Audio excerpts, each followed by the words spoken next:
The Atlanta Falcons just made the perfect move. Actually, a couple of them. And I'm here to break down what these changes could do to set this team up for success in the future heading into week 1. Now, in this video, we're diving into the two biggest roster decisions the Falcons just made. First, how they patched up their offensive line after some brutal injuries. And second, how they quietly kept some big-time talent around on the practice squad. But here's the thing. While these moves may look smart on paper, one of them could also change the Falcons starting lineup in a way that nobody saw coming. So stick with me because we're going to unpack everything that just happened with the waiver, I would just say this waiver period for the Atlanta Falcons. Now, the first and most important move that the Falcons made was addressing their offensive tackle depth. We all know that Caleb McGarry is gone for the year, and watching Storm Norton go down for 6 to 8 weeks, this unit is now hanging in by a thread. Now, you enter Carter Warren and Ryan Hayes, two signings that might not make national headlines, but they're exactly what this roster needed. Carter Warren brings something that you can't teach: NFL experience. He was a 4th-round pick for the Jets in 2023. He started 6 games last season, and he showed that he can hold his own against legitimate NFL pass rushers. At 6'5" and over 300 pounds, he has the frame, the movement ability, and the fact of the matter is he's only 26 years old. The Jets actually wanted to trade him before waiving him, which tells you that there is some value out there. It may not be much, but there is value for him.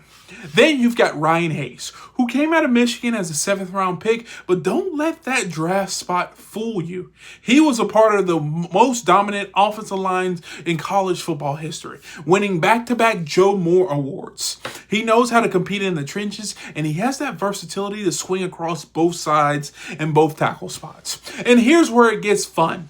With Warren, Hayes, Michael Jarrell, who the Falcons just recently traded for, Jack Nelson, and Elijah Wilkins, the Falcons now have a 5-way competition for that starting right tackle job. That's not just desperation. I would say that's low-key depth. So the perfect move here wasn't just filling the hole. It was turning a weakness into a real competition that could uncover a long-term starter. And let's be honest, with Michael Penix Jr. set to take the reins at QB, shoring up this line was absolutely critical for the Atlanta Falcons. The second perfect move, the Falcons didn't let their preseason standout slip away. Instead, they loaded their practice squad with real impactful talent.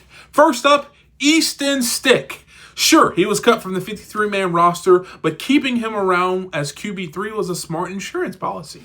Stick led all quarterbacks in preseason passing yards, showed poise bouncing back from mistakes, and proved he can move the offense. If something, knock on wood, wherever happened to Michael Penix or Kirk Cousins, the Falcons have a guy who at least knows the system and has been pretty sharp all summer long. Then there's the fan favorite, Kobe Bryant. Fans love him for a good reason. He is a pure ball hawk. At Kansas, he racked up 13 interceptions, all Big 12 honors. We all know how good he is, but injuries derailed his camp. But this upside that he has is undeniable. Keeping him on the practice squad buys the Falcons some time to continue to develop him without risking another team stealing him. Nick Nash is another hidden gem that the Falcons were able to retain. He led the Falcons in receiving yards during the preseason finale and has been building chemistry with Michael Penix Jr. The fact that Atlanta retained him is huge because if they tried to sneak him into the practice squad and lost him to another team, this could be a massive miss for the Atlanta Falcons. Nash gives the wide receiver room even more depth and playmaking potential. And you can't forget about Carlos Washington Jr., the talented running back who showed flashes last camp and last year. He runs hard, he hits the lanes with authority, and gives the Atlanta Falcons a reliable depth behind Bijan Robinson and Tyler Algier. Unfortunately, he's been hurt, so we just haven't been able to see him in preseason. And then lastly, C.J. Henderson. The former first-round pick didn't do enough to make the 53-man roster initially, but keeping him on the practice squad is a no-risk, high-reward situation for the Atlanta Falcons. If he finds consistency, Atlanta suddenly has a starting-caliber potential cornerback on their roster. So, the bottom line, the Falcons didn't just stash bodies. They retained players who could legitimately contribute this season. That's how you build a roster who can survive injuries and keep pushing forward. So let's recap this whole thing. The Falcons just have made 2 perfect moves.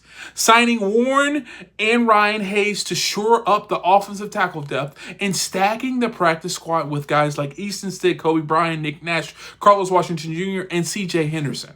It might not be the flashy headline, like the grabbing news you see on ESPN, but these are the types of roster decisions that can make or break a season. So please do me a favor. Leave it down in the comments. What do you think about the Atlanta Falcons move? Could some of these practice players end up being breakout stars this season? Can they contribute? Or how do you feel about the 2 tackles that the Atlanta Falcons signed? Drop your thoughts in the comments down below, and I'll be trying to read and reply to as many as I can. And if you can please do me a favor also, please hit the thumbs up, subscribe, and turn on post notifications. And like always, peace.